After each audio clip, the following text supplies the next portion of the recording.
I think it's important for those people, these people who think that, they're summoning kind of a righteous anger, to lose. And it's like, it's not just that they should lose politically at home and like Israel's going to do it anyway, and the U.S. government is going to give them, supplies and weapons and money. They should be shamed. I mean, I'm sorry, but like they are so used to having this kind of moral high ground and judging everybody. Like I stand in judgment of them. Welcome to the Unspeakable Podcast. I'm your host, Meghan Daum. Before I introduce this week's guest, Eli Lake, a couple of announcements. The 2024 retreats for the Unspeakeasy have been announced, at least 4 of them. So here we go. Get your pencil out. March 2nd and 3rd, we will do a weekend retreat in Austin, Texas. April 9th through 12th, we will do a 3-night retreat in Louisville, Kentucky. April 20th and 21st, a weekend retreat in Los Angeles. And then in the fall, October 21st through 24th, we will be in Woodstock, New York. That is what we have for now. It's possible I will slip a few more in, but that's what we're doing. People are already signing up. So go to theunspeakeasy.com and find out more. The Louisville retreat will feature guest speakers Corinna Cohn and Nina Paley of the Heterodorks podcast. Not sure of the guest speakers for the other retreats. I will announce those as soon as I have them, but Corinna and Nina will join us in Louisville. And get in on it. Space is limited. We capped this at about 18 people, so don't delay. What else? I think that's enough for now. I'll introduce my guest. Okay, Eli Lake. As I mentioned in the last few episodes, I am following the situation in Israel. I guess we could now call it war in Israel, as closely as I can and trying to fill in the many gaps in my knowledge. A few weeks ago, I had a conversation about the response on college campuses to the October 7th attacks. I talked with writer Ben Appel about how the concept of decolonization had infiltrated virtually every corner of the liberal arts. For this week, I spoke with Eli Lake. Eli is a columnist for the Free Press and the host of the Re-Education podcast. He's also former national security correspondent for the Daily Beast and Newsweek. He writes for lots of other places, including Bloomberg and Commentary. I brought him in, honestly, to ask what I think are some pretty basic questions about Israel that I think a lot of people, especially non-Jews, are asking themselves. And, maybe these are the kinds of questions that, like, you're sort of embarrassed to ask because you feel like you should know the answers, but I think a lot of people don't. For instance, what does it mean to call for a ceasefire? And what would happen if one occurred? What news and information are we supposed to trust? What are Palestine liberation protesters in the West missing about the bigger picture? And finally, not finally, but this is also on the list of things I asked, how did Israel end up surrounded by enemies? What's changed between Israel's declaration of independence in 1948 and today? And how likely is Israel to survive in the long run? What happens if Israel loses this war? What happens if it wins? We talk about all of that and more in this conversation. So here it is. Eli Lake, welcome to The Unspeakable. Thanks so much for having me. I really appreciate your being here. This is not a subject I have followed especially closely over the years, and I'm one of those people who's been scrambling to catch up these last weeks. So a lot of my questions are probably going to become pretty basic. I do think there's some value in that. So just putting that out there. Now, we are approaching a month past the October 7th massacre. The dead are still being identified. Only a few hostages have been released, as far as we know. Ground war has effectively begun. A regional war seems increasingly likely. Hundreds of thousands are protesting across cities worldwide, calling for a ceasefire and saying a lot of other things, which we'll get to. And there's obviously a lot to unpack, but I want to start right here. Just a very basic question. Why is a ceasefire not possible? Well, to start, technically speaking, Hamas violated the ceasefire from before on October 7th. But more importantly, the pattern of these, what were until October 7th, rocket wars, basically, where they would shoot rockets indiscriminately, violating the earlier ceasefire, and then Israel would respond, usually with aerial attacks, though in Operation Cast Lead, there was partial ground invasion. It's led to misery for both the Israelis, but also mainly for the Palestinians, who have to live under a kind of equivalent of a fanatic mafia. And there is just, I mean, what we saw is that, like, if Hamas was able to get power gliders, bulletproof vests, submachine guns, and other kinds of, weaponry to conduct this horrific slaughter, and is the expectation that Israel is supposed to just, I don't know, have a ceasefire and then allow Hamas to continue to use the Gaza Strip as a base for war and hold captive their entire population, so that the next war more Palestinians will die, so they can win, the information war, as well as, kill more Jews. It's almost masochistic to think that leaving them in power is an option at this point. And so they've made it clear who they are. They're not interested in an accommodation. There isn't something that Israel could do that would change the calculus of this organization. It's telling, by the way, that the leadership of Hamas does not even live in Gaza. They're in Doha, and some are in Turkey. And they have decided to basically sacrifice 2 million Palestinians in order to kill more than 1,400 Jews. That is their calculus. So there can't be a ceasefire with an organization like that, because leaving them in power will not only threaten Israelis and embolden Israel's enemies, which is sort of the most obvious point, but it will also further immiserate Palestinians. So when I see protests against, this, I mean, it's so illiterate and offensive to say that it's a genocide going on. It's the slowest genocide in the history of genocides, but okay. When I see that, I'm like, well, why don't you address some of your anger at the people who are primarily culpable for all of this, which is Hamas? And of course, they don't do that. So that's why a ceasefire doesn't work this time, because Israel can't live in a world with Hamas, but frankly, neither can the Palestinians, and neither can anybody who cherishes civilization. Okay, so these protesters, there's hundreds of thousands of them. So let's just take maybe some of the ones who are smarter or a little bit more informed. What do they think is going to happen? Like, is there a world that they are imagining in which there's like a ceasefire for a certain amount of time, and there's a hostage negotiation, and the Gazans can somehow get out, and then a war starts again? Like a war playing by the rules more? Like, what are they imagining?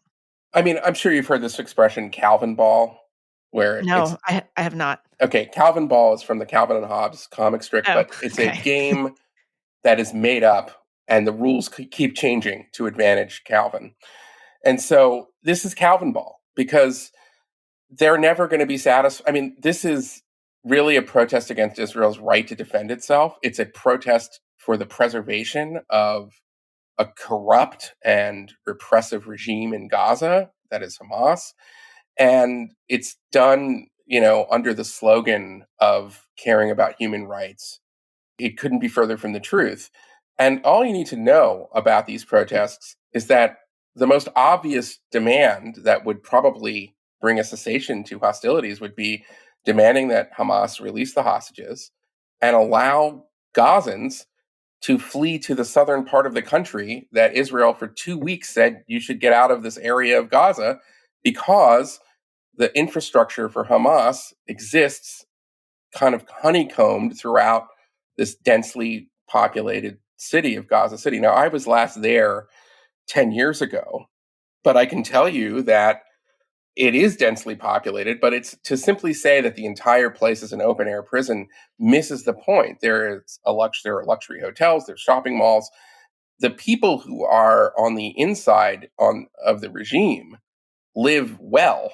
And if you are really high up in Hamas, then you live at the Four Seasons in Doha, Qatar.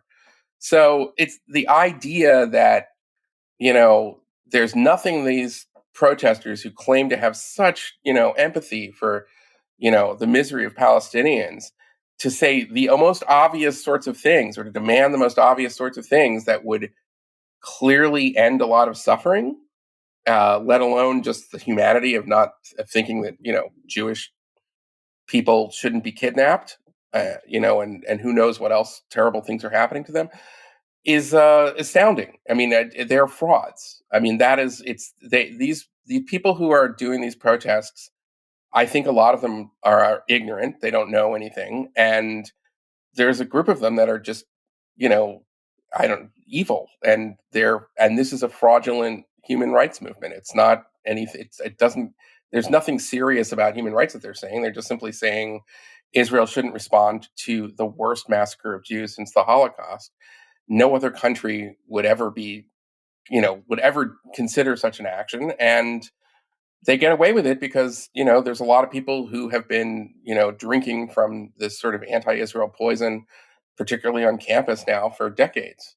Yeah, and I want to get to that. You had a really interesting conversation with Leon Wieseltier recently just about how this kind of Marxist critique, decolonialization theory has burbled up and really, perpetuated and infiltrated everything in the last couple of decades. And so I think there's a lot to talk about there. But before we start to go that direction, maybe I should just ask you this, like, what should I even be asking? Part of my problem, and I think I'm not alone here, is that I sit on Twitter all day. Yeah. And I'm seeing stuff that at this point, I don't know if it's true. I don't know what I'm looking at. I don't know if this photo is real. I don't know if this hostage has actually been released. I don't know why these hostages are acting this way, having been released. And then I go over to the New York Times or even just Google News, and it's like, oh, wait, where's the news? There's like only 3 articles here, and they're not telling me very much. So I can either like have my head spun out of control on Twitter, or I can feel like a bunch of empty space in the mainstream news. So, well, first of all, I want to congratulate you because you're asking the right question. Anytime there is a war, you have to be skeptical of images and videos and things like that you see. In this particular case, though, the start of the war was videoed by the assailants. right. So they wanted to tell the world that they were baby killers, that they were, this is what Hamas wanted. Why else would you GoPro it? And that itself, I think, it's a clarifying and horrifying kind of fact, right? So that's where I start. I'm saying why it's usually people who commit horrendous crimes. They have some understanding that this is something that most human beings are revulsed. And so why is it that the reaction that we saw in that first weekend, less so in the West, but certainly in the Muslim world, was almost, jubilation, although there were people in the West who were celebrating. What is it about the slaughter of Jews that drives people to leave their homes and, feel some kind of exhilaration? And that's a scary thought. But you're right to say there's a lot of information that might not be true. We saw that obviously with the story from 2 weeks ago about the Al Allah hospital. And I mean, I just think that we know there are mountains of evidence from past wars in Gaza that I think make it clear that part of Hamas's strategy, and by the way, there are quotes from Hamas leaders saying as much, is that they want the Palestinian population to martyr itself, basically, and to basically, they as I said, they store their weapons, they fire their rockets from schools and mosques, and that's not debatable at this point. And mainstream in other wars, there've been, and we'll probably get it from this war as well. Mainstream media outlets, verifiable people have reported that. The second point is that that Hamas has a strategy that seeks to delegitimize the state of Israel, and particularly its ability to defend itself. And so it has an interest in circulating video and photographs of, kind of horrific atrocities. Probably some of them are probably real, some of them are not real. And it's hard to sort of sort through that in real time. I think the problem is that if you take the right approach, which is I'm skeptical of stuff coming out in this, right? And you should be. I mean, it's every state is capable of, especially in wartime, is capable of lying, and that happens. The U.S. does it. It's not unknown, but I think there are more consequences for a government like Israel when it does that than there are for Hamas. And how do we know that? Well, we just saw the, Hamas-controlled Gaza Ministry of Health take the entire global media for a ride, and it hasn't changed. There hasn't been an understanding now for like the BBC or CNN or other places that we're no longer going to take these, alleged Gaza ministries at face value. And maybe that's changing. I don't know. But I mean, I have still seen, reports that will cite them. If you continue to cite sources that have already kind of proven themselves to just be making up statistics and so forth and making up whole events, as we saw in that church event, well, that ought to tell you something. And I don't think you can say the same on the Israeli side. Okay. So, and just to be clear, I was in no way suggesting that the initial Oh, I know you weren't. I attack wasn't suggesting not, that either. okay. Some people have suggested that. So that's the thing about social media, and I was going to ask you about this, is that you can see it, like if you go down these rabbit holes and like follow and look at certain accounts, it doesn't matter that everybody from the New York Times sort of said, okay, wait a second, that thing that we originally reported about the hospital that the Palestinians said, well, that wasn't true.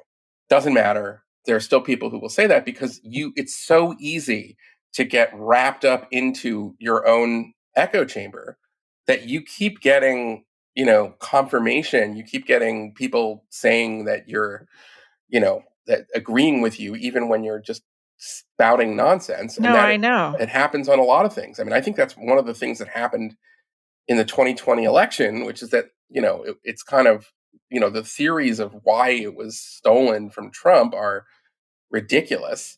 But there were enough people who just weren't willing to hear anything else that it was almost like a self-reinforcing, it's like a self-reinforcing loop of nonsense.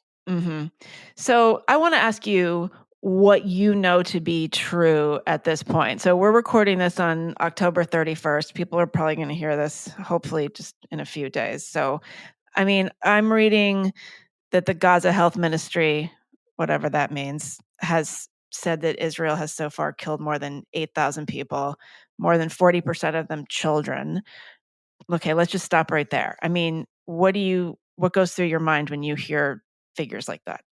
I don't believe they have. I'm not denying that there are probably innocent people who've been killed, including children. I just don't trust anything the Gaza Health Ministry says, not just because we know who controls it and we know that they lied on a big thing before, but also because how would they have a real estimate like that? I mean, the Israelis are still adjusting their totals from 3 weeks ago. So it's kind of counting up how many dead are on both sides is a facile analysis, because you have to ask, well, why? I mean, Israel gives warnings of when it's going to bomb places. It urged the population to move south, and Hamas prevented people from moving south and told them that they had to stay at great risk. So that itself should tell you something. And then why does Hamas store its weapons? Why does Hamas fire rockets from places that are densely packed? Why does it have its headquarters underneath the Al-Shifa hospital? Those are themselves war crimes. This is an army, if you want to call it that is using its own population as a shield. It's a human shield, and that's a war crime. Again, the people who will repeat these statistics and exaggerate these statistics are totally uninterested in asking questions about why that is and what it means to sort of fight such an enemy. Now, if you want to argue, and I think it's fair, that Israel knows all of this, and it still shouldn't use such heavy munitions and so forth. And there are maybe better ways. Well, I'd love to hear the plan. And okay, but the idea that Israel is deliberately trying to kill all of these people and they're just this horrible monster and this is what life is like in this, concentration camp, and you hear all this rhetoric that is evocative of the Nazis and so forth. It's just it's a perversion of moral intelligence, because what we saw was, a movement that was dedicated to just killing Jews no matter who they were. And then the responses from the army of a Jewish state is to give warnings. I mean, they allowed fuel shipments and all of these kinds of things. And then when we see there was a very telling story in the New York Times a couple of days ago that was about how there were stocks of food and fuel that were only for Hamas in their underground tunnel city. So, Hamas is kind of it's like the child who kills his two parents and then goes to the judge and says, "Please have mercy on me. I'm an orphan." That's what's going on. So I'm that's why I'm sort of, I don't want to get caught up in these statistics, but again, it's a tragic situation that in order to do what I think is kind of achieve this righteous goal of ending Hamas's rule in Gaza, that Israel is probably killing innocent civilians, and that sucks. And if you're going to be responsible and sort of debate and say, well, it's not worth the cost or whatever, I'm here for it. But to just simply ignore all of these other factors as to how Hamas has decided to cynically fight this war is, I just think that is self-discrediting. So I just don't want to hear it from the kind of usual suspects, and we all know who they are, who just use this as an opportunity to kind of delegitimize a state that was just suffered an absolutely kind of unthinkably savage attack. Yeah. And I want to understand maybe what is the relationship between the Palestinian people and Hamas? I mean, first of all, tell us a little bit like what kind of on the ground reporting over your career you've done in this region. Like, sort of, how did you come to be an expert? Well, I hate that term expert because Sorry. as a journalist, and I can, we're journalists, expertise is like the death of journalism. Okay, sorry. How did you know what I mean? Like, why did I call you? No, I mean, listen, I've been writing about it for a long time. Well, I had a front row seat in the second Intifada, which began in 2000. I was a State Department correspondent at the time, but I got a chance to do a lot of reporting in Israel and the Palestinian territories. So that was one factor, 2000, 2001 in that period. And I covered the Iraq War. I've been to Iraq many times. I used to have this in my bio, but I've been to all three members of the original axis of evil: Iraq, Iran, and North Korea. So I have covered wars. I am not a war correspondent. So I should say, I've done it as both an embed with the U.S. military in the Iraq War, but I've also what they call a unilateral, where I've gone with. I knew a lot of Iraqis before the 2003 war, who eventually went on to serve in the government that replaced Saddam Hussein. So I was able to use those contacts and kind of get around then. And I would just say that the people who've really covered wars, and I have done a lot more than just being a war correspondent, and certainly lots of other journalists have sort of probably risked their lives more than I have, although I've been in some sticky situations. What you learn is that, like, there's the first draft of what you think is going on is almost always going to change. So you learn more when you go back and look at things. And I've in recent years have become much more interested in kind of reading histories, just because I think you can kind of get a fuller picture. But I think that's why I said earlier, your instinct is right not to trust information that comes out during a war, because it's like everybody has an incentive to lie. So that is true. That said, I also think that, in this kind of going back to this war in October 7th, the evidence was provided by the perpetrators. What do you know about the average Palestinian and their relationship to Hamas? One of the things I've heard from protesters is, well, if we gave the Palestinians the tools, they could get rid of Hamas themselves, and they could maybe create their own democracy or something like that, or they could live good lives if they weren't under the thumb of Hamas and Israel, if we just let them be. Now, we're also hearing that from, the age of 3, Palestinian children are taught that killing Jews is a virtue, and this is their reason for being, and that basically this is an uncivilized civilization, to put it in so many words. How do you square with that? Well, a couple points. There have been intermittent protests at great personal risk to the protesters in Gaza against Hamas's misrule. And this is because Hamas is corrupt. This is because Hamas takes a tax basically from the international development aid for Gaza and pockets it for their own purposes. So that's point one. There was a really great interview, I think, on Al Arabiya, where one of the Hamas leaders, Ismail Haniyeh, was basically the anchor was like, you're sitting here in air conditioning while, there's a terrible war going on in Gaza. Why aren't you there? And I think that a lot of Palestinians understand that. And they understand that they're living under kind of, they're living under a terror mafia. But you can hold that idea in your head. And also, if you're a Palestinian, despise Israel because you have relatives who were kicked off their land, or because you don't like the fact that, Israel is imposing a lot of very strict border controls, even though those border controls exist because Hamas is the authority there. Most Palestinians that I've talked to understand this kind of complexity. It's not to say that they like Israel, but it's also to say they understand that Hamas is a dead end. But when you're a vicious gang and you are willing to use spectacular violence against your foreign and domestic enemies, which is what Hamas does. I mean, you should see there are videos of people that were accused, not through any kind of due process, of being, spies for Israel. They are chained to the back of motorcycles and dragged to their death through Gaza City. That there's a reason for those kinds of spectacular displays of violence. It's because it intimidates the rest of the population. It's one of the reasons why Joseph Stalin had public show trials. It's because you are trying to get everybody else in line. This is what happens when you cross me.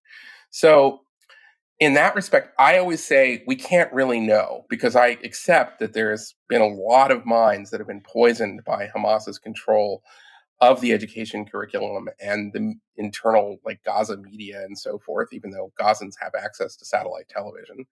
So that is true, but I don't think it's a complete answer because we just don't know. And I think even under those circumstances, there are a lot of Iranians who've been poisoned under the regime's propaganda now for 40 years or more than 40 years. And yet we see a vibrant and robust protest movement of people who just understand at a fundamental level that the system is rigged against them and that the people who run the country are corrupt and incompetent and, violent. So, again, I don't think it's necessarily an either or. I'm under no illusions. I mean, to complicate the matter further, though, before there was a Hamas in 1987, there was Black September, there was the PFLP, there were nationalist Palestinian terrorist groups that also committed spectacular violence against Jews. And since before there was an Israeli state in the 1920s, there was a horrific pogrom in Hebron where the community of Jews had been living there for centuries. And they were basically driven out in the same kind of spectacular violence that we saw on October 7th.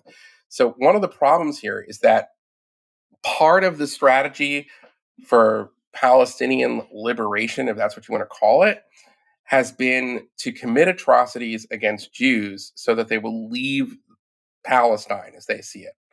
That's been a constant, even during the years of the Oslo peace process, where Yasser Arafat, we had all hoped, had, kind of graduated from terrorist to statesman.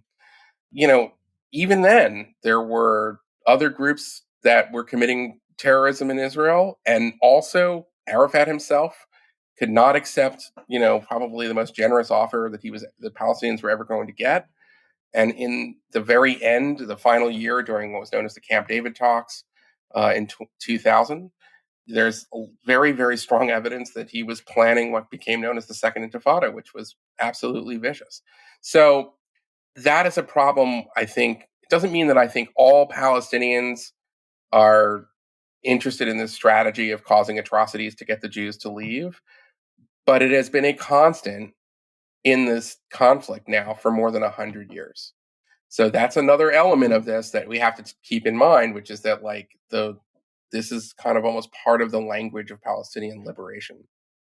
One of the impressions that I have about what was different in 1948, say, from today, is that the region was much less radical.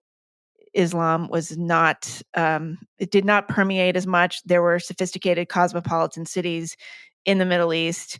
You just did not have the sense of imminent threat in the region the way you do now. So can you talk about that? Well, I don't think I think I would That's push not back true. on that. Okay. When David Feel Ben free. Gurion, This is just my. You're don't worry about it. No. Pushing back is a relative term when it comes to me on this subject, so that's fine. When David Ben Gurion declared a state of Israel, the original idea was that Israel would sort of share the land. There was this UN partition of pre-1967 Israel where there were, kind of a jigsaw puzzle map of, what would be Palestine and what would be Israel. And so when Ben Gurion declared, the Jewish state, every Arab army that existed declared war on Israel. So the entire region revolted and it rejected the plan that was originally to sort of share this land. Now, you could argue it would have been really unworkable. If you actually see that UN map or the partition, it looks unworkable. But nonetheless, Ben Gurion was willing to accept it, and it was, and the response was war. Again, 67, the Arab states declare war, Israel wins, and then they have a conference in, I think, Khartoum, where they issue what's called the 3 no's: no recognition, no negotiation. So this has been a problem for a while. Now, the difference is that right now in the Middle East, Israel has peace agreements and diplomatic recognition with not just the countries of the Abraham Accords like the United Arab Emirates and Morocco, but also Egypt and Jordan. It has a sort of stealth relationship with Saudi Arabia that's been going on for a while. And this is driven by the fact that the Arab states understand that they have a common enemy with Israel of Iran. And that's made it possible for Israel to actually have more stable relations in the region than it's ever had, despite the fact that the Iranians, because they're, a powerful country and they are, ruthless and really, I would say, the Henry Fords of modern Islamic terrorism. So that gives this sort of instability. But I mean, there is a famous quote, very unfortunate timing, from Jake Sullivan, the national security advisor, saying, well, this is the, Middle East hasn't been this stable for 20 years or something like that. And then October 7 happens.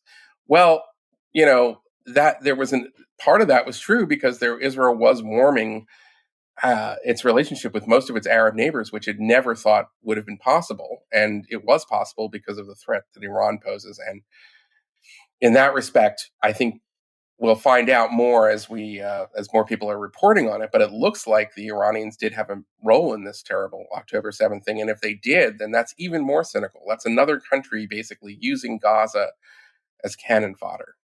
Can't think of anything more cynical than that. Okay. I still want to understand, and I'm sorry to dwell on this. This is just an extremely layperson / goyish question, I guess. But what was the logic at the time when Israel was founded as a Jewish state? Was anybody anticipating it being this hard for this long? Well, I mean, I think the logic was, after the Holocaust, Jews needed a safe haven. They needed a country of their own because they had been driven out of almost every other place they had lived. Now, I say, as an American Jew, I think America has been a wonderful place for Jewish people. And I really I cannot imagine a time when most Americans would turn on Jewish people in the way that Russians, English, French, Spanish, Germans, obviously, and also, by the way, keep in mind, after Israel is created, the Arab states then expel their Jewish populations. So I think there was a sense, especially after the Holocaust, but it really goes before the Holocaust, because Zionism is the 19th century. It starts in the 19th century, that, Jews have to suffer through pogroms and everything, and purges and, disputations. all of these kinds of terrible things and forms of oppression, that it's, high time that the Jewish people had a state of their own, and why not have that state in their historic homeland? So there was this long process before 1948 of Jews migrating to what was then known as Palestine, and other, raising money to purchase tracts of land and things like that. And, almost from the beginning, at least from, the 1920s, the response from the Palestinians and the Arabs in general was that, this was unacceptable, that they didn't want any of these Jews there, even though Jews had been living in Jerusalem and places like Hebron for centuries. So, I think the idea here is, just to sort of simplify it, the big idea behind Zionism is that Jews need a safe haven because of not just the Holocaust, but because of everything, right? The leading up to the Holocaust, from the Spanish Inquisition to the Crusades, you can go down the list. The question still that I'm trying to understand is the main reason that they established the Jewish state in Palestine because it was the historic land, it was the Holy Land. That's a big reason. That's a good reason. But was there any discussion of this is not going to be a safe long-term strategy? Were they overly optimistic is what I'm asking. There was, with the Jewish people are known for their Talmudic discourse, and there was ferocious debates before the state of Israel about whether the wisdom of such a plan. Most of the major American Jewish organizations were not Zionists, meaning they didn't support this project. There were a lot of American Jews who did, but the sort of mainstream, sort of German Jewish emigres who came in the 19th century were very hostile to the idea. Among the original Zionists themselves, there was a great debate over whether or not you would ever get to a point where the Palestinians would, or the Arabs would ever accept Israel. And I would say that, on this one, the revisionist Zionists led by Zev Jabotinsky were correct in that was never going to happen. Whereas I think that there was a lot of naive optimism from the other side, represented by Ben-Gurion. So yeah, there was a lot of discussion about it for sure. But I think that, the experience of surviving, Hitler's attempted genocide emboldened a generation of Jews that they were going to fight for to reclaim their homeland, and it was going to be in this historic land that was once governed by David and Solomon and Saul. Let's talk about what we're seeing in the West. Anti-Semitism, we seem to be on the cusp of a worldwide surge of anti-Semitism. It's really unlike anything I can imagine seeing in my lifetime. We've got things happening in Europe. There was a piece in Der Spiegel about what's going on in Berlin. We've got the college campuses. I guess my first question to you is, are you surprised? Let's start there. Or are you not surprised? Well, I'm a little surprised. To me, let's start at home. Okay. So for people on college campuses who will shake in an almost epileptic seizure if a speaker they don't like is invited to speak on campus, to then join a march that with a genocidal slogan of "From the river to the sea," after a horrific, unspeakable pogrom, it reveals such a dissonance, such a kind of I don't understand how you can resolve your sensitivity and need for safe spaces and concern about whether or not, these are the same people who tell us that if you say a man cannot get pregnant, you have committed a hate crime. You have that is a species of violence. To then turn around and celebrate real world horrific violence, or to at least take the position that it was understandable and excusable, and that Israel has to not retaliate or not respond or not try and not call on the return of these hostages. That is surprising, because there's a Yiddish word, chutzpah, and that is chutzpah. That is unbelievable. And I just think that is a clarifying moment, not just because it told, I mean, I knew that there was a lot of, lunatic anti-Israel, anti-Semitism on campus. That's not new to me. But I think it's clarifying because it discredits the social justice left. And I hope it discredits them forever. Not another word about, you know, all lives matter versus Black Lives Matter. Remember when that was a thing 3 years ago? I mean, when I'm reading that ridiculous woman from the Washington Post, Karen Attiah, basically saying all lives matter when it comes to this massacre of Jews, I'm just flabbergasted. I'm like, how does anyone take this clown seriously? So that's the first thing. That was surprising to me because I just didn't think that. I thought that they would have at least a little bit more, even if they, in their hearts, believed that, the Palestinians were justified in this savagery. Even if that was the case, I would think that the people who were the this activist professor class or whatever would have a little bit of common sense and understand that this is just not a tenable position given your priors. So that was surprising. I'm really disappointed in the response from a lot of the Muslim world and their willingness to believe any propaganda and disbelieve, evidence. That's terrible. But I have to say, I lived in Cairo, Egypt, when there were protests against the Danish embassy for the Muhammad cartoon contests. And in some ways, I guess that wasn't surprising. And then in Europe, I mean, Europe has been kind of on this course for some time. So maybe I'm not surprised as much for that. I at home, I do think that they can draw from a group of people who, are kind of already locked in and they already know what they think they know. And it seems like my view is you're not going to be able to persuade the core, but my hope is that you can maybe peel off some of the low information types and just sort of say, wait a second, do you know anything about this conflict? Do you know anything about this? Have you thought about what this might mean to your Jewish allies and so forth? And, I say this genuinely. I am not on the left. I guess I would be more considered center right.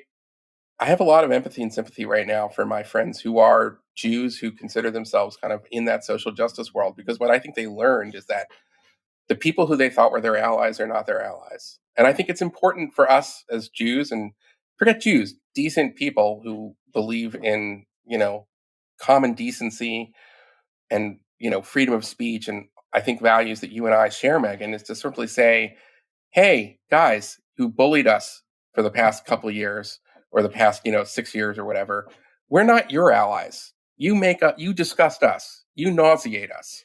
And I think it's time for them to feel a little bit of that social shame. I'm against cancel culture. I'm troubled in some ways by, going through people's timelines and finding things. But on the other hand, I'm like, you people loved cancel culture and kept calling it accountability culture. So I'm somewhat torn. Like, I feel like it's good for the goose is good for the gander.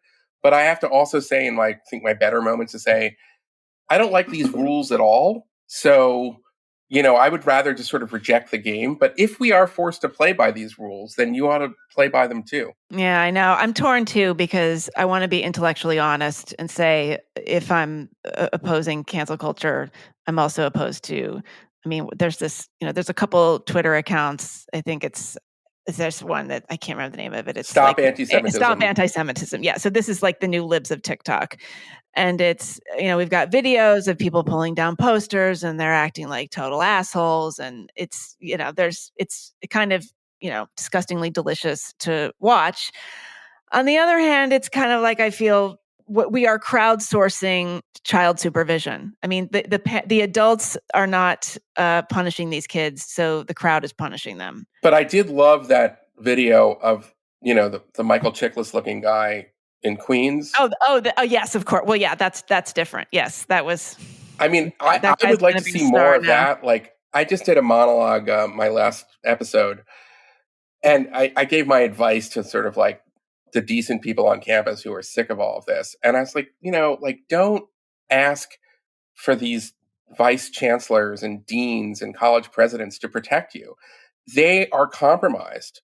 We already know that they're like ruining these universities because they don't care about free speech. They only talk about free speech in a situation like this when they don't want to, fully criticize the cretins on their own campus. So my view is get in their face. Like, I'm not, just stop being intimidated by, oh my God, they're going to say I'm a racist. They're going to say I'm a Nazi. They're going to say this. You know what? Like, these people are nonsense people. These people are just total cretins, and expose them. Like, we can use our free speech too, is what I'm trying to get at. Like, it doesn't have to be like run to the administrator and tell them to ban Students for Justice in Oh, Palestine. yeah, no. I Yeah. would rather ridicule Students for Justice in Palestine. I would rather like relabel them Students for Slaughter in Israel, or like feminists against rape victims, or something like that, because that's who they are. No, exactly. I mean, you talked about this in your talk with Leon Wieseltier, but I mean, I don't know if you want to expand on it a little bit, because it seems like, simplest way of explaining this is this: there's like this inverted power hierarchy, right? So if the logic is that you're always punching up, and it's always about holding power to account, and you're allowed to say whatever you want if the person is, white and in power, and these protesters they're perceiving Jews as white and in power, and the Palestinians as brown and powerless. And it's as simple as that. And it stops there. Do you think that that is too simplistic of a reading? Well, you're talking about very simplistic people. So that reading is perfect because they are simpletons. But this comes from Frantz Fanon, who wrote a book at the end of his life called The Wretched of the Earth. And that book is it's sort of the original argument, and in many ways giving the original language. He invented the term decolonization, which I'm sure you've heard a million times since October 7th. I've heard that a million times since I started college. So yes, I've heard that a million times in the last 30 years. Right. So Fanon is this important thinker who was writing in the context of Algeria's struggle for independence. And what I try to point out in my monologue, is that, well, look, how's Algeria doing today? It's repressive military dictatorship. And there's a reason for that, because if you are a leader, if your means of liberation is to summon spectacular violence, well, once you get that independence, the temptation is far too great for you to use that spectacular violence to basically consolidate and hold on to power yourself. And, more importantly, it's an illiterate analogy to say that Israel is a colonial power. There's no mother country for Jews to return to. I mean, that's just a fact. So the idea that, like, anything is justified against the colonizer, I would disagree with that, because I think that there has to be universal, prohibitions on certain kinds of horrific mass slaughter or something. But let's leave that aside. To then apply it to Israel is just nonsense, because it's not, Israel doesn't have another country that they can return to. And, you're just using a bunch of fancy words to basically justify the murder of Jews, which is what we've been seeing. And, like, again, I am of the view that I don't like it when I hear my people, the Jews, talk about the need for safety, even though I also think that there are very real physical threats right now that we have to deal with. And so I'm not, and it's a complicated question, but I'm not, like, I guess in an ideal world, I would like to not read Yale professors talking about how it's okay to kill 1,400 Jews. Okay. But I'm grateful that Zarina Gruel has showed the whole world who she is, because now it's like people cannot, like, hide behind, obscurantist language and technical prose in order to obscure what they really think. And that's why there's a value to this kind of clarifying moment, even though, again, I acknowledge it's very painful to read allegedly our most learned citizens say these terrible kind of, barbaric things. But again, it's clarifying. Yeah. I want to go to sort of back to the media piece for a minute here before we wrap up, and also just talk about what is happening in Israel right now. Obviously, you are not in Israel, you are not reporting from there, but, like, for instance, there was a long piece by David Remnick in the New Yorker recently. He is there. He talked to a lot of people, and I wasn't quite sure what to make of it. I mean, it's a beautiful piece of writing. There's a lot of reporting in there, but there were moments where he's interviewing Israelis, and he talked to some Palestinians as well. But, for instance, he interviews a man who is father of, I think his whole family is hostage right now. I mean, he can barely sleep. He's losing his mind. You can't even imagine. And at one point, he says something like, Hamas didn't expect this operation to succeed to the degree that it did. Like, they lost their minds. And I just thought, is he saying that because his family is still taken hostage and he needs to be careful what he says? Or is there a sort of deeper understanding of the nuances among Israelis than among Americans or people in the West or anybody observing this? Well, I haven't had a chance to read Remnick's latest, but I've heard that sentiment expressed as well, and I think you're asking the right questions. I would say, though, that there's something about it that doesn't make any sense to me. Again, why would you go pro all of these events? After this attack, you didn't hear anybody say we went too far. After this attack, Hamas, its patrons in Iran, they all praised this wonderful operation. And then there was this moment where, like, nobody's a civilian, everyone's a settler. So they keep changing their story. And that suggests and because this obviously took at least 2 years, if not more, of planning, it's hard for me to believe that this was not the goal. In fact, I don't believe that. So I just think that this is what they wanted to do. And also, finally, we know from their past actions, if you look at, I like to sort of say this, but every group of people there will be sociopaths in every group. And, Jews are not accepted. So there was a guy named Baruch Goldstein who in 1994 committed a horrendous massacre at a mosque in the West Bank. And he died in the attack. But, the entire world of Jewry, not to mention the Israeli government, all denounced this infamy and, made it clear that this was terrible. If Baruch Goldstein was a Palestinian who attacked a synagogue, there would be murals of him in Gaza. And I'm sorry, but that's the difference. So I just don't believe that this was, they got out of control, you know how people get or whatever. That's the kind of thing that you say, like people used to say, about an actual war, like in Vietnam. This wasn't a war, it was a massacre. They didn't attack Israeli soldiers. I mean, there were a couple Israeli soldiers. They attacked like a kibbutz with regular people in their homes. They attacked a concert of people, a peace concert. So they were out of control. What were they doing there in the first place? It doesn't make any sense. I wonder if this is because his family is being held. That might be it. Yeah. And I wonder that too. Like, what were your thoughts about the two women that were released? And, you see them, one of them shakes hands with the Hamas guy as she's walking out. I mean, it's very strange. I think that they're in an impossible situation. I have no evidence. We don't know. I mean, maybe they were treated well.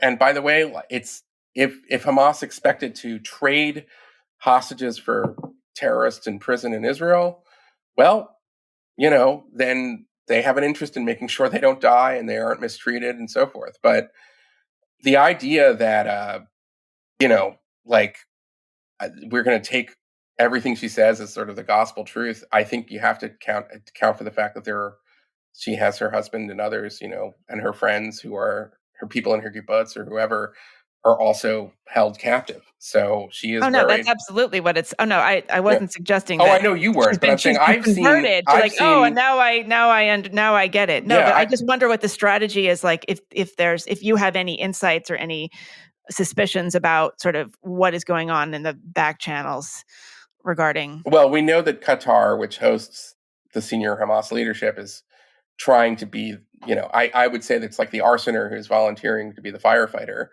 So they're trying to resolve the situation, and the United States is trying to get its people out. And I fear that Hamas might agree to release the Americans and the Thai and everyone except for the Israelis. And if you're the American president or you're the head of state of another country, your first priority is to get your citizens out, even though that will be probably consigning the Israelis to death. And it's a terrible, terrible choice. And I don't blame anybody for that. If Biden needs to make that deal, I'm not going to hold it against him. I put the blame squarely at Hamas. Mm-hmm. But I will say that, like, in my own supposed, I guess maybe this is a kind of masochism, I wanted to see what some of the dirtbags were saying. And when those two women were interviewed, you saw all the usual suspects, the Max Blumenthals, people like that, acting as if, aha, see how humane the Hamas is, and the Israelis are trying to get these people killed. And there's a part of it that's funny, but then there's a part of it that's just like, what is wrong with you, you demented fuck? Sorry, excuse my language, but it's just like, I don't know who is dumb enough to believe this stuff? I know. Yeah. And it looks like fake news. Like, that's what's so head spinning about it, is you're sitting there on Twitter and you're seeing this footage and it's like, what? I don't know what I'm looking at. Well, I think, you said what you were looking at. I mean, I think you had the right response. Like, this is somebody who is in trauma, who is trying to do whatever she can to make sure that her loved ones and neighbors are not murdered and tortured. So she'll say anything. Right. And by the way, like, Hamas are idiots for thinking that the rest of us are dumb enough to believe them. But apparently they're bolstered by idiots, useful idiots like Max Blumenthal or Rania Khalek, etc. Do you think that we're going to end up in sort of a Vietnam conflict type of situation? I mean, Hamas is kind of winning right now. They've provoked Israel to respond in this way. I don't know about that. Okay. I would argue a little bit differently. Before October 7th, Israel was, some would say, on the precipice of maybe a civil war or a political civil war. There were massive protests in the streets. There were even some violence at times. The country was totally divided. They've united the state of Israel. I think they've united decent people throughout the civilized world.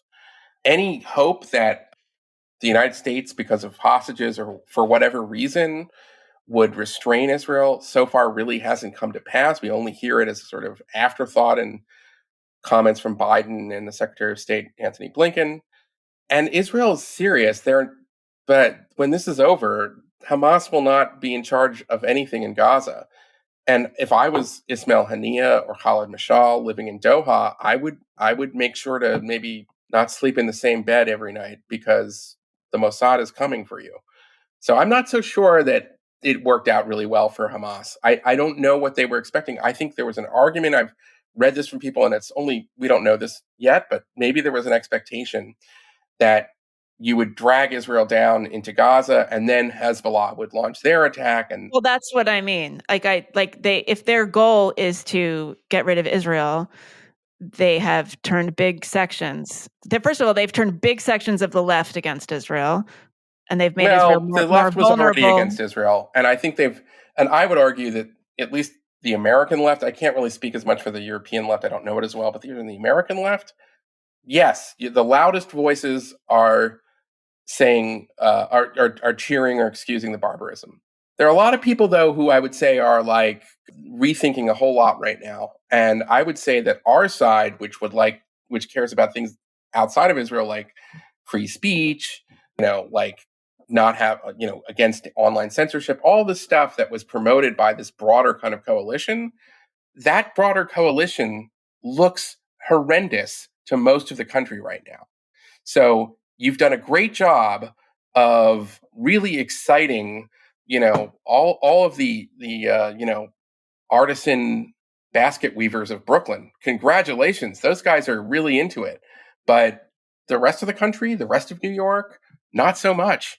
And there's a reason why a guy like Russell Rickford, the historian at Cornell University, who said he was so exhilarated by the attacks, has recanted his statements, because people are starting to notice how just lunatic these people are, and how, so, I mean, like, I don't know, like, yeah, you're always going to find people who are going to be the loudest, and they're going to feel like, this is, but I'm not so sure. And by the way, deciding to videotape your massacre, that wasn't that smart. I mean, I think, you know what I'm saying? That's going to live forever. So, yeah. Well, okay, but I guess I agree with what you're saying, but I'm asking, like, is Israel now, because of their reaction, more vulnerable to getting attacked from the north by Hezbollah and Iran? It's easy to see this turning into a regional conflict with like U.S. troops on the ground with no allies. And then we have a Vietnam situation with incredible division within the U.S. Are you worried about that scenario? I think we're already seeing a regional war. Hezbollah has been fired rockets. They haven't fired most of them yet. We just saw today that there was reports of cruise and ballistic missiles fired from the Houthi rebels in Yemen. This has been the plan for Iran for some time, to encircle Israel, use its proxies, and to kind of create a multi-front war. So we're in the war whether we like it or not.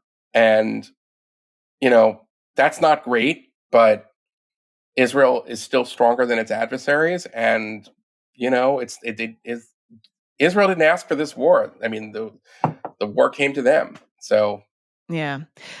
All right. Well, here's my last question. All right. Could Israel lose? Is it possible that Israel could be defeated? And what would happen then? I think that the way that Israel loses is not militarily. It's possible for Israel to lose if world opinion turns in such a way that we start seeing, or that America doesn't protect Israel, which I don't think is going to happen under the Biden, but if the UN Security Council sanctioned Israel and the U.S. did not veto that, it would further degrade Israel's ability to defend itself. And if the Cretans who are calling for a ceasefire get their way and Hamas is left in charge of Gaza, well, then that is Israel losing. But I don't think that they are going to get their way. And I think it's important for those people, these people who think that, they're summoning kind of a righteous anger, to lose. And it's not just that they should lose politically at home and like Israel's going to do it anyway, and the US government is going to give them, supplies and weapons and money. They should be shamed.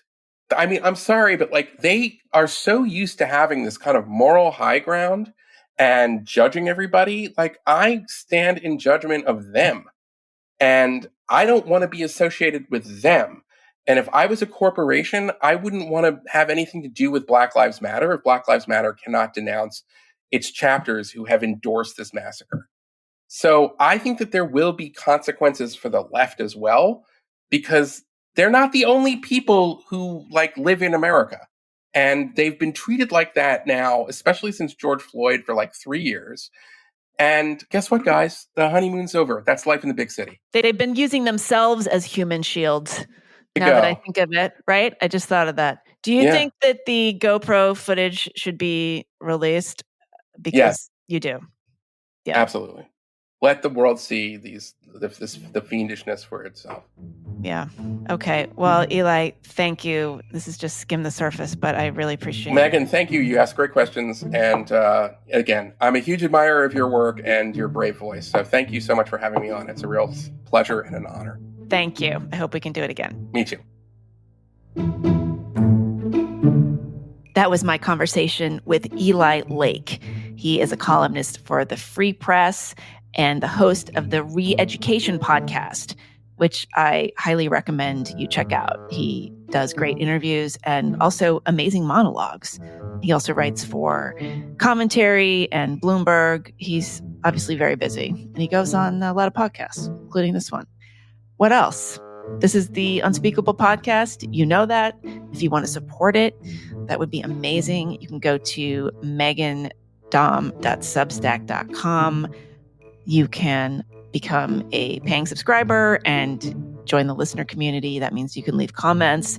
I am giving you bonus content as much as I can. If you are listening to this particular episode, this one does not have bonus content. Eli was very generous to stay for as long as he did, but I did not rope him into staying overtime to talk about how he felt about being the age that he was. Just, didn't seem quite appropriate. But I will continue to bring you as much as I can. Again, the 2024 Unspeakeasy retreats have been announced. They are March 2nd and 3rd in Austin, Texas, April 9th through 12th, Louisville, Kentucky, April 20th and 21st, Los Angeles, and October 21st 21st through 24th in Woodstock, New York. Go to theunspeakeasy.com, find out about that.